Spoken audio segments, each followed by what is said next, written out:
genomes in riverweeds. Yes. And I'll leave it to you. Thank you. So, yeah, my name is Anna. I'm a PhD student at the University of Washington with Olmstead.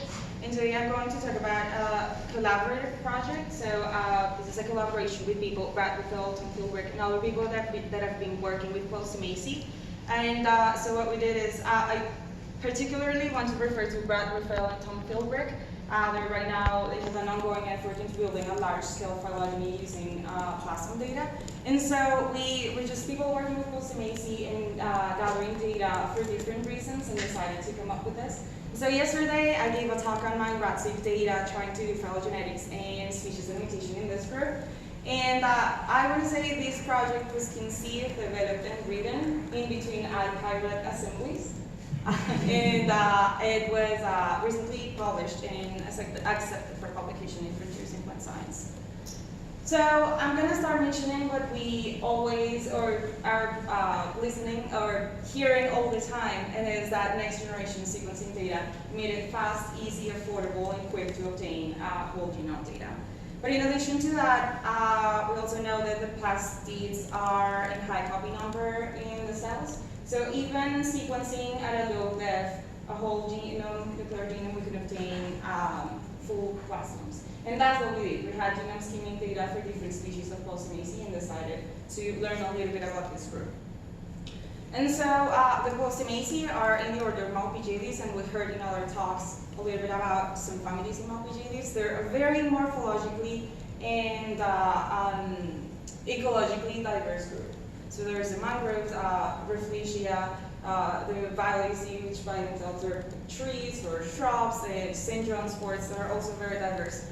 Within this very diverse group, one group to me stands out as unique in their habit.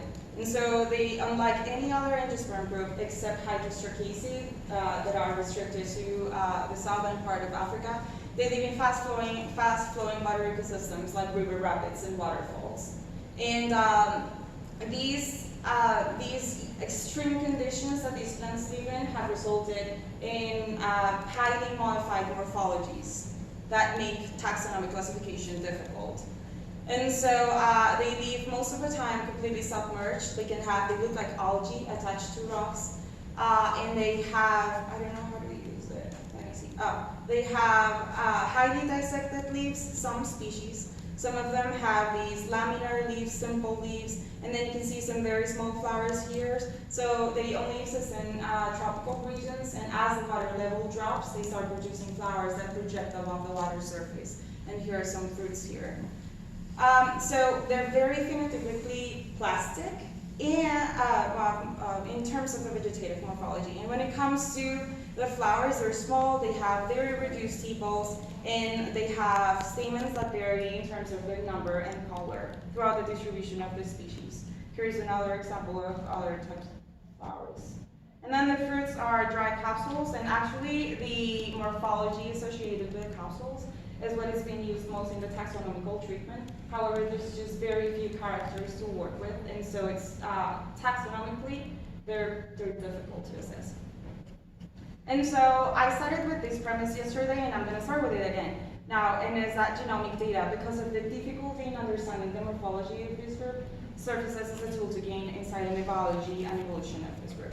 And so what we did for this project was assemble and annotate the plastic genomes of 5 species of Podostemaceae using genome scheme data.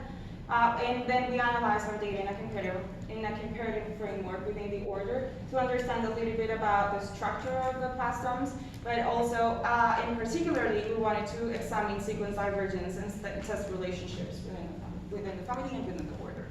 So this is the distribution with some errors from GRIF, and so they have a pantropical distribution. There's one species that extends here to North America, temperate regions. But so we got samples from Africa and Mali, from Brazil, and from Colombia. And so it does not span the distribution of the family, but it does, so all the species that we included are representative of 2 out of the 3 subfamilies in this group. And Tristicoides is the sister to Postemoides and the other subfamily. So it's likely that the patterns shared or seen shared between these two families are Synapomorphes for the family.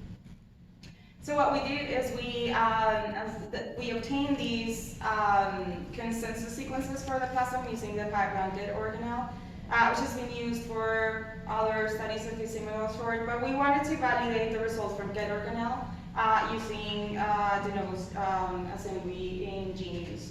And so what we obtained is that in terms of gene content, all the plasms are the same, and so they all have 105 genes, 71 coding, 30 transfer RNAs for ribosomal RNAs.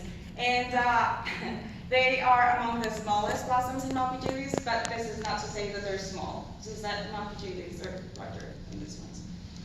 So then we want to study our comparative analysis. And for the comparative analysis, we included 6 families in Malpighiales, 6 species representing 6 families, and those 6 families in turn represent the 3 major clades in Malpighiales. And so we first used Bove to detect rearrangements. And so what you can see here is the sort of results from Bove. All these are the Podostemaceae included, and we detected one rearrangement, one inversion in the large single copy region that spans 49,000 base pairs, and it's shared in all Podostemaceae. These inversions here for passive chloroplast were reported before.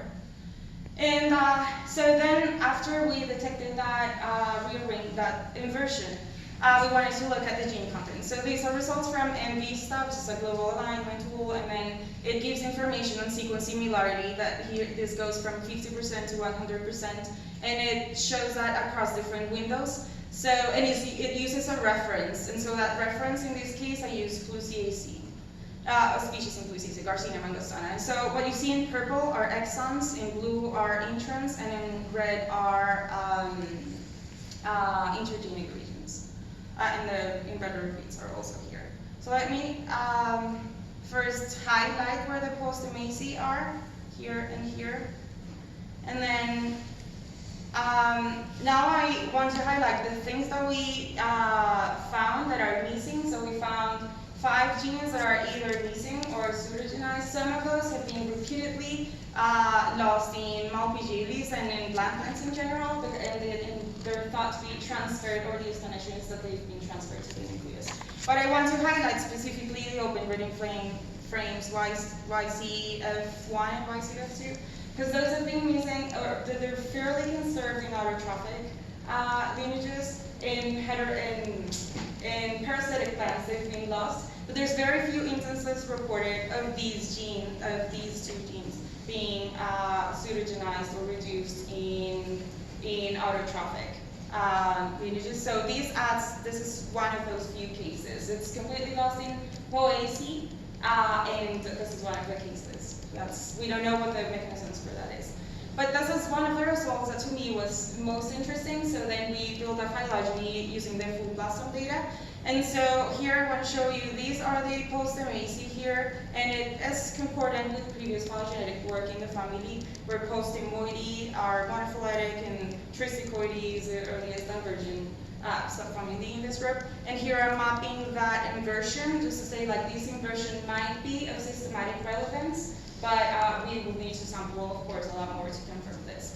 And another thing to note here, we don't have enough data, of course, that spans Malpighiales to talk about the relationships, but the results that we find here are not concordant with some other analysis of phylogenetics in Malpighiales.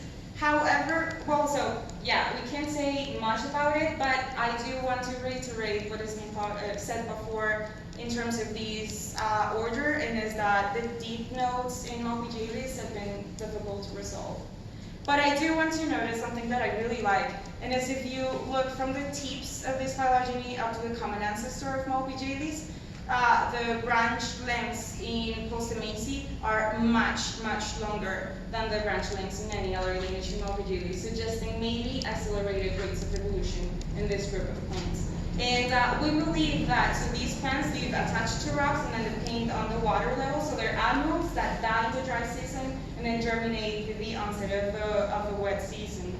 And so we believe that maybe the fact that there's short generation times may explain the fact that we are seeing evidence of accelerated rates of evolution.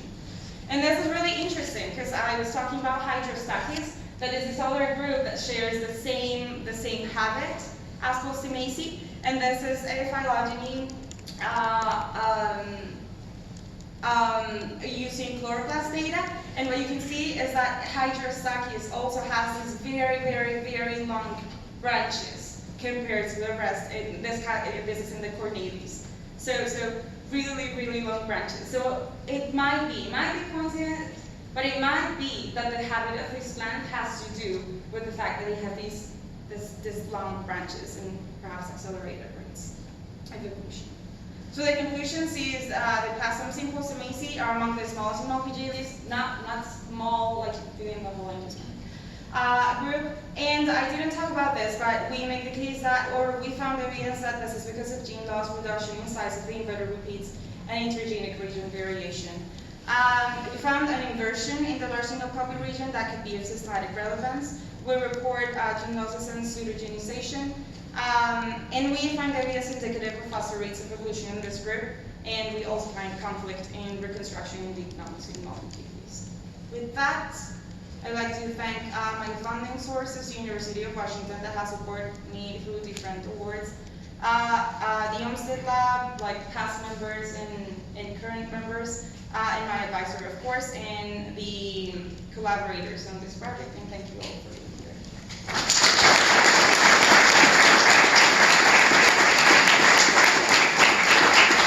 Time for a question, so Yes. So does the inversion have a clear molecular basis to it, such as 10, 15 nucleotides that are inverted, which would make for some sort of stem loop inversion? Or are the inversion endpoints completely arbitrary ligations? Because if there is a clear molecular basis for it, then you have the possibility of independent inversions. Whereas if it's completely arbitrary, the chances of that happening with those exact same endpoints get vanishingly small. Have you looked at the basis for the inversion at all? I have not, but It's worth looking at. yes. Okay. Yeah, thank you. Your data is super interesting. You mentioned in the last slide that you found that CLIP-D was pseudogenized in these plants, CLPP, the gene. That gene has been shown to be essential as a protease for like integrity of proteins and maintaining protein function. Yes. So how do you think that these plants kind of compensate for CLIP-D being pseudogenized and presumably non-functional? Yeah, so that's a good question. I have no idea how they compensate, or if they do at all. We don't know anything about the metabolism of these plants. And yeah, it's really important gene. So I don't know if there's a mechanism of like transfer again to the nucleus, or if it's dually targeted. It's something that I could look at, but yeah, it's Super interesting. very, very interesting. Yeah. Well, there's one thing. So when we were looking at the literature, Brad kept referring to this article. So these plants attached to rocks by a biofilm of cyanobacteria. There's no evidence of there being a symbiosis that may have to do with like metabolic, like these plants maybe not photosynthesizing and getting nutrients through the cyanobacteria. All the function for cyanobacteria found so far is for attachment to the rocks. So that might be something to look at. thank you very much. Thank you.